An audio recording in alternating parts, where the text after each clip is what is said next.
The tragic story of Judith Barsi, Hollywood's brightest star lost too soon. In Hollywood, some stars burn brightly for a moment, then vanish, but few leave behind a legacy as heartbreakingly beautiful and tragic as Judith Barsi. She was a gifted child actress, a voice behind beloved characters like Ducky from The Land Before Time and Anne-Marie from All Dogs Go to Heaven. Her future seemed limitless, but behind her bright smile and rising fame was a dark and violent home life. At just 10 years old, Judith was murdered, not by a stranger or fan, but by the one person meant to protect her, her father. This is the story of Judith Barsi, a story of innocence, talent, and the devastating consequences of unchecked abuse. Early life and rise to fame. Judith Eva Barsi was born on June 6, 1978 in Los Angeles, California. Her parents were Hungarian immigrants, Maria and Joseph Barsi, who had fled the Soviet regime in search of a better life. Judith's mother, Maria, had once dreamed of becoming an actress herself. When she saw her daughter's charm and charisma, she redirected those dreams into Judith's career. By age 5, Judith was already being noticed. She quickly began appearing in commercials, over 70 in total, for brands like Jif, Campbell's Soup and Toys R Us. Her petite size helped her book roles, where she played characters several years younger than her actual age. She appeared in shows like Cheers, The Twilight Zone and Growing Pains, and earned parts in TV movies and small film roles. But her biggest breakthrough came with voice acting. Beloved roles, Ducky and Anne-Marie. In 1988, Judith voiced Ducky, the sweet, innocent dinosaur in The Land Before Time, directed by Don Bluth and produced by Steven Spielberg and George Lucas. Her performance was unforgettable. Her cheerful catchphrase, "Yep, yep, yep," became iconic and beloved by generations. That same year, she completed work on All Dogs Go to Heaven, voicing Anne-Marie, a kind-hearted orphan girl. It would be her final role. Both characters embodied Judith's innocence, warmth and heart, making what happened to her all the more devastating. A house of horrors. While the outside world saw a rising star, behind closed doors, Judith's life was filled with fear.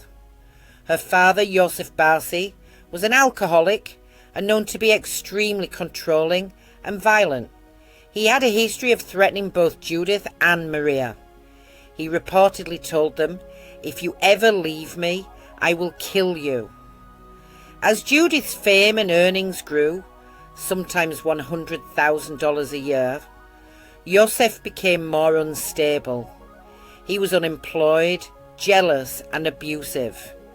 Neighbours later recalled hearing arguments and glass breaking from the house. Maria tried to hide the abuse to protect Judith's career, but eventually the signs were undeniable. Cries for help. In 1986, Maria reported Joseph to the police for physical abuse. But when he promised to stop drinking, she gave him another chance. By 1988, Judith began showing serious psychological distress. Her behaviour changed. She plucked out her eyelashes, pulled out her cat's whiskers, and gained weight suddenly due to stress-induced overeating. A child psychologist diagnosed her with severe emotional trauma and notified authorities. Maria rented an apartment for herself and Judith, planning to leave Joseph. But she hesitated, afraid of what he might do. That delay would prove fatal. The murders on July 25, 1988, Joseph waited until Maria and Judith were asleep. He walked into Judith's room and shot her in the head as she lay in bed. He then murdered Maria in the hallway. Over the next 2 days, he stayed in the house with the bodies. He reportedly called Judith's agent to say she would not be returning to work. Then he doused the bodies with gasoline and set the house on fire.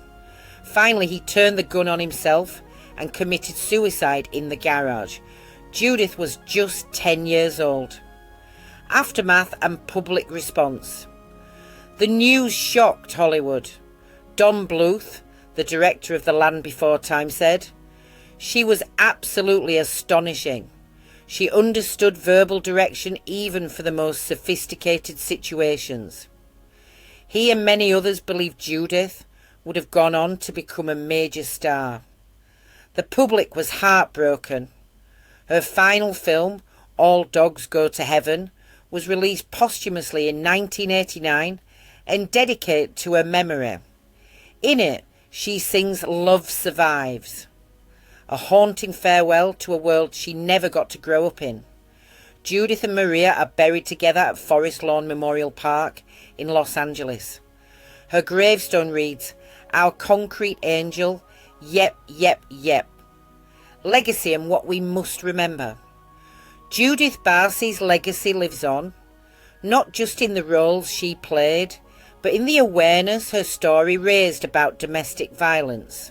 Her case prompted changes in how child abuse and domestic violence were handled by authorities in California. But many believe the system failed her, that the signs were there, the warnings were given, and yet no one truly intervened.